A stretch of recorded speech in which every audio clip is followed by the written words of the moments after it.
નમસ્કાર વિદ્યાર્થી મિત્રો, તપોવન સાયન્સ એકેડેમીમાં આપનું હાર્દિક સ્વાગત છે। વિદ્યાર્થી મિત્રો, તમે ભૂલી તો નથી ગયા ને?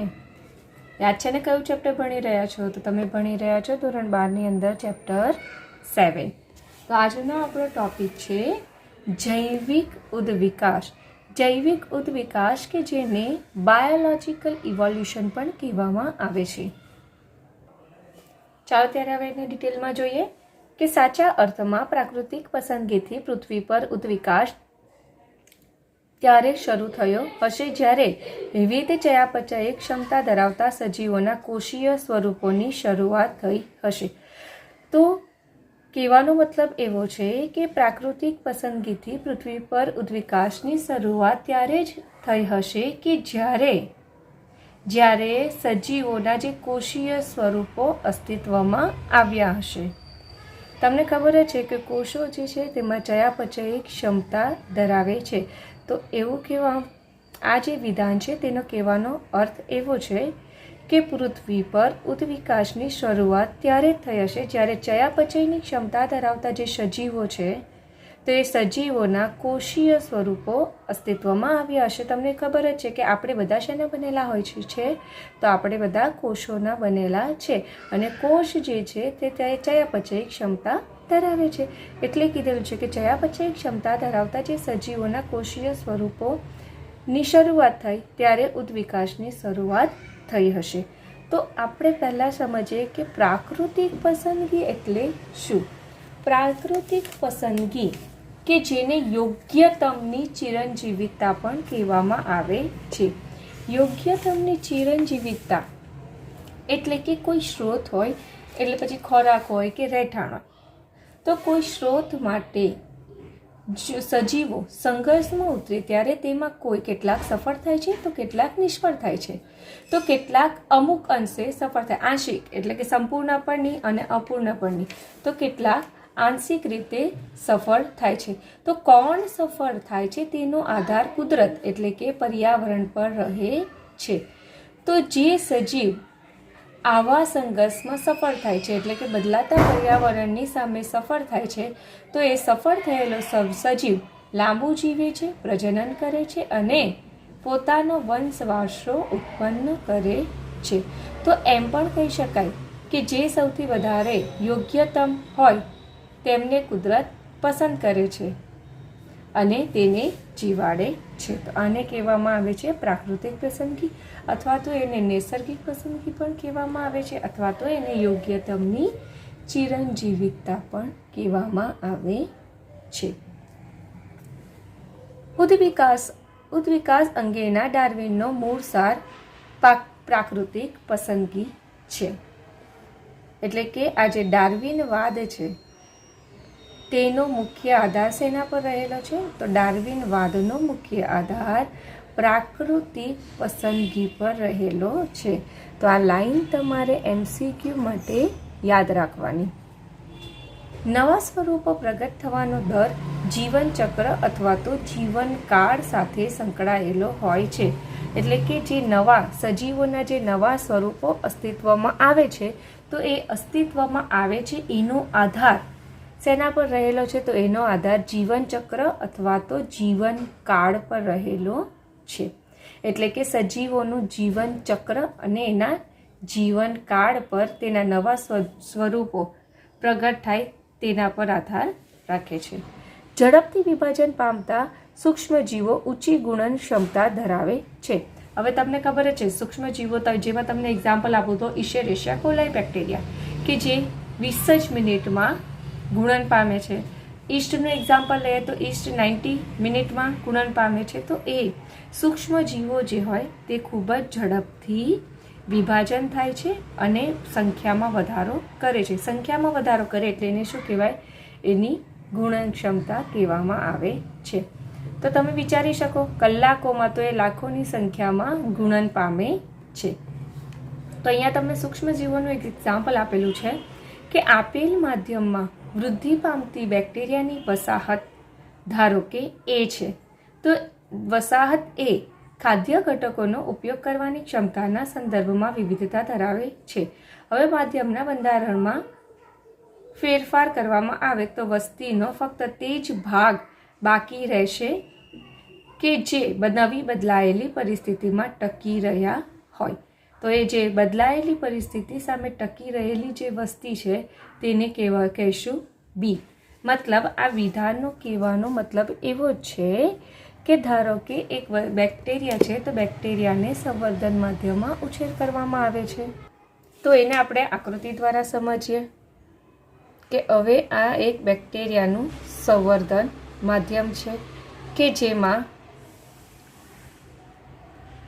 1 2 3 4 5 6 7 8 9 અને 10 વસાહત જોવા મળે છે, તેને કહીશું એ. બરાબર. હવે આ એ વસાહત છે કે જેમાં બેક્ટેરિયા ખૂબ જ ઝડપથી વૃદ્ધિ પામે છે. કેમ? કારણ કે એમને જરૂરી એવો ખોરાક આ સંવર્ધન માધ્યમમાંથી મળી રહે છે. પરંતુ આપણે જો એમાં કંઈક ચેન્જીસ કરીએ, કારણ કે બેક્ટેરિયા જે હોય તેને વૃદ્ધિ પામવા માટે પર્ટિક્યુલર ખોરાક જોઈએ. પરંતુ હવે આપણે આ સંવર્ધન માધ્યમ છે કે જેમાં આપણે તેના ખાદ્ય ઘટકોમાં થોડા ચેન્જીસ કરીએ. તો ખાદ્ય ઘટકોમાં એટલે કે ખોરાકના ઘટકોમાં ચેન્જીસ થતાં આ જે 10 છે તો એ 10 પૈકી બધા જ વૃદ્ધિ પામતા નથી. કેમ?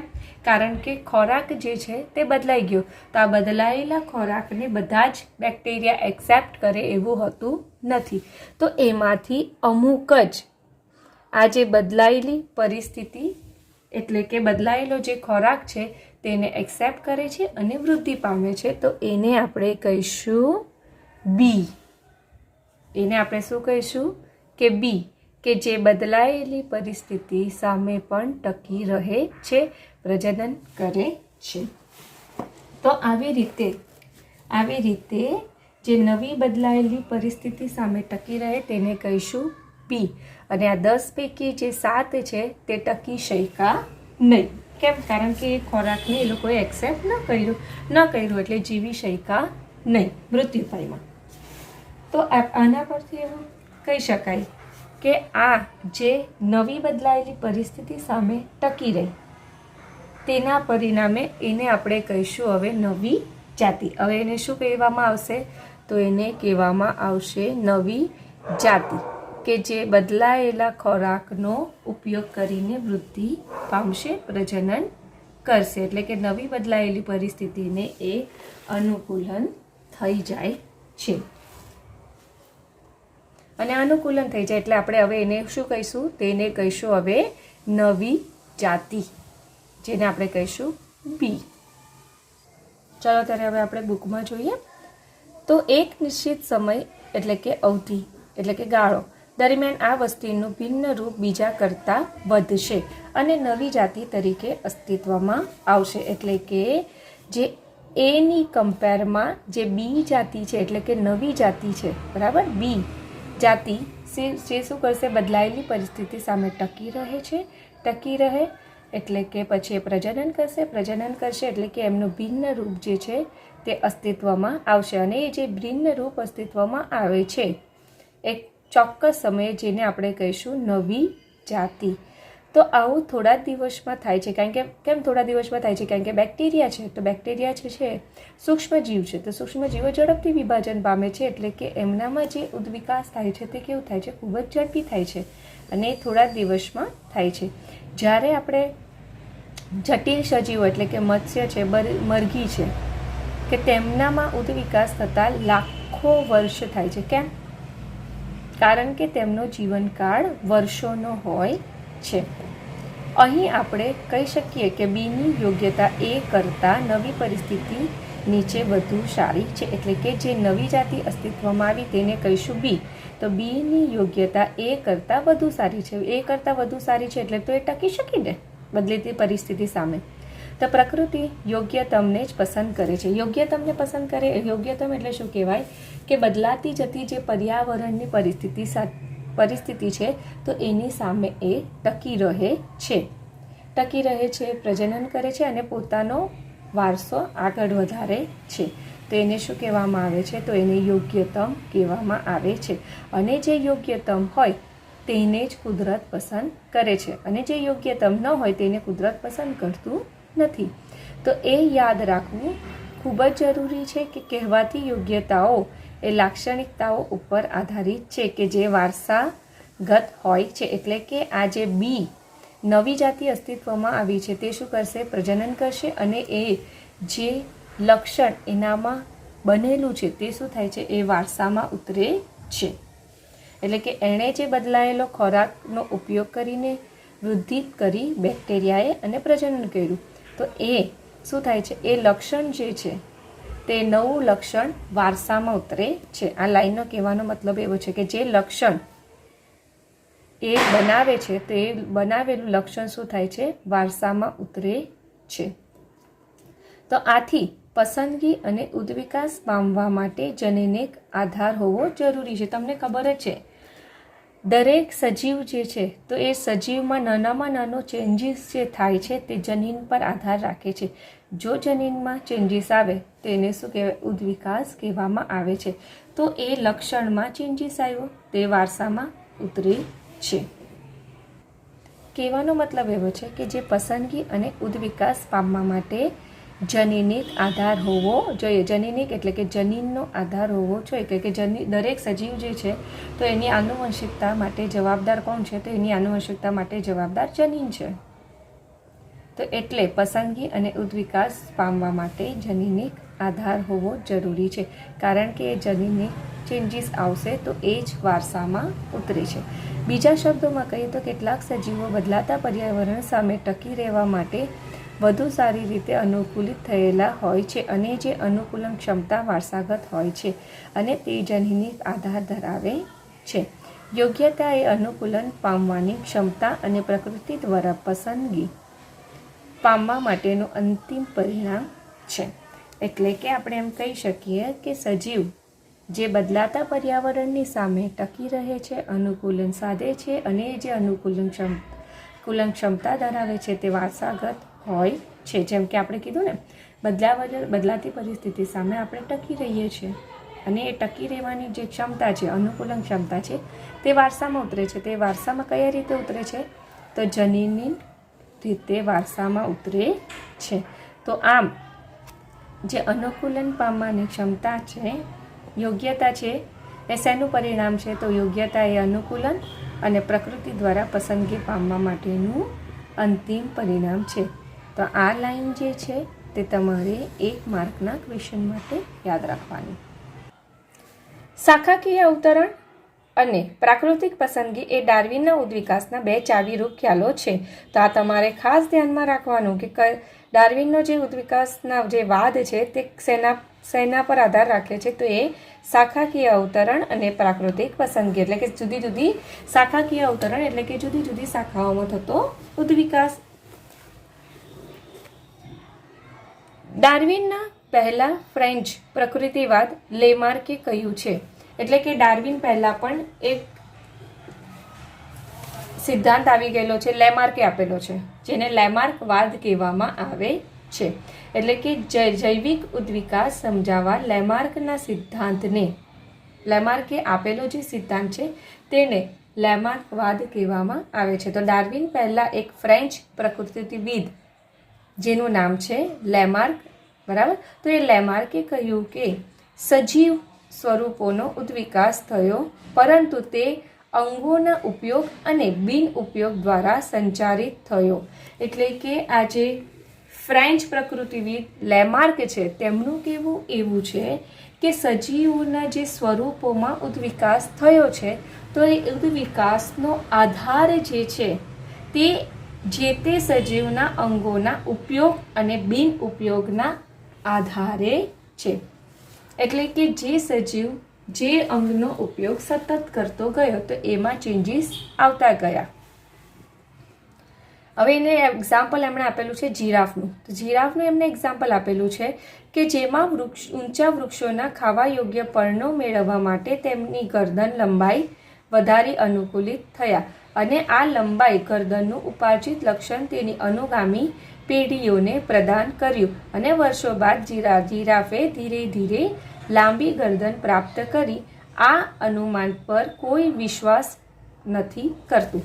મતલબ કે લેમાર્કે આ જીરાફનું જે ઉદાહરણ આપેલું છે તેમાં એમનું કહેવાનો મતલબ એવો હતો કે જ્યાં સુધી નીચા એટલે કે ઓછી લંબાઈવાળા જે વૃક્ષો હતા એમાં ખાવા યોગ્ય જે પર્ણ જીરાફને મળતા ગયા ત્યાં સુધી એમની જે ગરદન છે તેની લંબાઈમાં વધારો થયો નહીં. પરંતુ જેમ જેમ નીચા ઊંચાઈવાળા જે વૃક્ષો છે તેમાં ખાવા યોગ્ય પર્ણ એમને મળવાનું બંધ થઈ ગયું. તો એમણે શું કર્યું કે જે ઊંચા વૃક્ષો હતા એટલે કે વૃક્ષની લંબાઈ જેની વધારે હતી કે જેમાં એવા ઊંચા વૃક્ષો કે જે ખાવા યોગ્ય પર્ણ ધરાવતા હતા તો એને ખાવા માટે ધીરે ધીરે જીરાફે ટ્રાય કરી.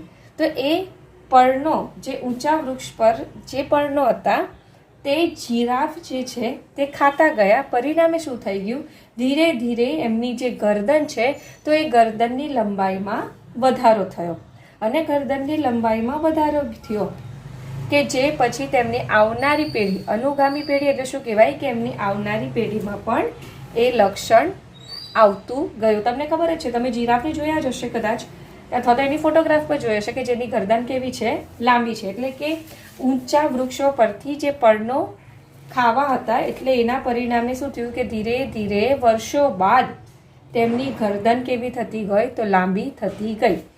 તો એ જે ગરદન લાંબી થઈ તેને શું કહેવામાં આવે, ઉપાર્જિત લક્ષણ કહેવામાં આવે છે. ઉપાર્જિત લક્ષણ એટલે શું કહેવાય ખબર કે એમના જીવન દરમિયાન જે લક્ષણ ઉપજાવે, જે લક્ષણનું નિર્માણ કરે તો એને ઉપાર્જિત લક્ષણ કહેવામાં આવે છે. અને એ લક્ષણ શું થઈ ગયું પછી આવનારી પેઢીમાં વારસાગત ઉતરવા લાગ્યું. પરંતુ આ જે અનુમાન લેમાર્કે આપ્યું તેના પર બધા જ વિશ્વાસ કરતા નથી. કેમ? કારણ કે તમને એક એક્ઝામ્પલ આપું કે આપણું હૃદય જે છે તે સતત જન્મથી ધડકે છે, તે તો મોટું નથી થતું. તંગનો ઉપયોગ છે ને તે તો મોટું નથી થતું. આપણે આંખથી સતત વાંચીએ છીએ, તો આંખ તો બહુ મોટી થઈ નથી જતી. એટલે કે બરાબર, ક્યાં તો પછી આ જે ખૂબ જ વાંચનાર વ્યક્તિ હોય તેની આંખો મોટી કે વધુ તેજસ્વી બનતી નથી. એટલે આના પરથી આ જે લેમાર્કવાદ છે તે અસ્વીકૃત કરવામાં આવ્યો. શું ઉદ્વિકાસ એક પ્રક્રિયા અથવા તો એક પ્રક્રિયાનું પરિણામ છે? હા, ઉદ્વિકાસ એક પ્રકારની પ્રક્રિયા છે કે જેમાં ધીરે ધીરે સજીવોમાં ચેન્જીસ આવે છે અને ચેન્જીસ આવે છે પરિણામે એમના સ્વરૂપોમાં ચેન્જ આવે છે અને નવા સજીવનું અસ્તિત્વ થાય છે. તો આપણે જે દુનિયા જોઈએ છે તે સજીવ હોય કે નિર્જીવ, પરંતુ તે માત્ર ઉદ્વિકાસની એક સફળ ગાથા છે. તો હાલમાં આપણે જે દુનિયા જોઈએ છે તે શું છે, એક ઉદ્વિકાસનું જ પરિણામ છે. જ્યારે આપણે આ વિશ્વની ગાથા વર્ણવીએ છીએ ત્યારે આપણે ઉદ્વિકાસની એક પ્રક્રિયા તરીકે વર્ણવીએ છે. બીજા સંદર્ભમાં જ્યારે આપણે પૃથ્વી ઉપરના સજીવોના જીવનની ગાથાને વર્ણવીએ ત્યારે ઉદ્વિકાસને પ્રાકૃતિક પસંદગી કહેવાતી પ્રક્રિયાના પરિણામ તરીકે મૂલતવીએ છે. મતલબ કે ઉદ્વિકાસને એક સફળ ગાથા, એક પ્રક્રિયા તરીકે કેમ વર્ણવવામાં આવે છે? કારણ કે એને એક પ્રક્રિયામાં તરીકે એટલે વર્ણવવામાં આવે છે કે એનો આધાર જે છે તે પ્રાકૃતિક પસંદગી પર રહેલો છે. આપણે હજુ પણ પૂરી રીતે ઉદ્વિકાસના સંદર્ભમાં પ્રાકૃતિક પસંદગીની પ્રક્રિયાનો અથવા તો અંતિમ અજાણ પ્રક્રિયાનો પરિણામ વિશે સ્પષ્ટ જાણતા નથી. એટલે કે ઉદ્વિકાસના સંદર્ભમાં આપણે ઘણું એવું હજુ પણ જાણતા નથી. એ પણ શક્ય છે કે થોમસ માલ્થસનું વસ્તી પરનું કાર્ય ડાર્વિનને પ્રભાવિત કરી ગયું હોય. એટલે કેવું માનવું છે કે આજે થોમસ માલ્થસે જે વસ્તી પર કાર્ય કર્યું હતું તો એમનું એ વસ્તી પરનું કાર્ય ડાર્વિનને પ્રભાવિત એટલે કે એકદમ જ ખુશ કરી દીધું હશે, એટલે કે વિચારવા લાયક કરી દીધું ગયું હશે. પ્રાકૃતિક પસંદગી અમુક અવલોકનો ઉપર આધારિત છે કે જે વાસ્તવિક હોય. ઉદાહરણ તરીકે કુદરતી સ્ત્રોતો મર્યાદિત છે. અપવાદ રૂપે ઋતુકીય ફેરફારોને બાદ કરતાં વસ્તીનું કદ સ્થાયી છે. વસ્તીના સભ્યો બહારથી જોતા સમાન લાગતા હોવા છતાં લક્ષણોમાં ભિન્નતા દર્શાવે છે. મતલબ કે પ્રાકૃતિક પસંદગી છે તે શેના પર આધાર રાખે છે કે અવલોકનો ઉપર આધાર રાખે છે. કારણ કે આપણે જુદી જુદી વસ્તુઓ જોઈએ છીએ, જુદા જુદા સજીવોનું અવલોકન કરીએ છીએ, એના પરથી આપણે અનુમાન કરીએ છીએ. તો એટલે કીધું છે કે પ્રાકૃતિક પસંદગી એ અવલોકન પર આધાર રાખે છે. કારણ કે કુદરતી સ્ત્રોત કેવા હોય છે? મર્યાદિત હોય છે. શેને બાદ કરતા? તો ઋતુકીય જે ફેરફારો છે એને બાદ કરતા બધા જ જે કુદરતી સ્ત્રોત કેવા છે? તો એ બધા જ કુદરતી સ્ત્રોત મર્યાદિત છે. કુદરતી સ્ત્રોત મર્યાદિત છે તેના પરિણામે વસ્તીનું જે કદ છે તે કેવું રહે છે? સ્થાયી રહે છે. કારણ કે આપણે જોઈએ ને જુદી જુદી આંતરક્રિયાઓ જોઈ ગયા, તો એ બધી આંતરક્રિયાઓને પરિણામે પણ વસ્તીનું કદ જે છે તે કેવું રહે છે? સ્થાયી રહે છે. હવે વસ્તીના જે સભ્યો છે તે આપણને બહારથી જોતા કેવા લાગે છે? સમાન. જેમ કે આપણું એક્ઝામ્પલ આપે તો માનવની વાત કરીએ તો 2 હાથ, 2 પગ, આંખ, કાન, નાક ધરાવે છે. તો બહારથી જોતા કેવા લાગે છે? લક્ષણ બરાબર સમાન લાગે છે. પરંતુ ક્યારે પણ 2 વ્યક્તિ સરખી હોતી નથી. આપણે દેખાવમાં કોઈ પણ સરખા નથી. તો વસ્તીના સભ્યો આપણને બહારથી જોતા કેવા લાગે? સરખા લાગે, પણ એકચ્યુઅલી તેમના લક્ષણોમાં એ ભિન્નતા દર્શાવે છે.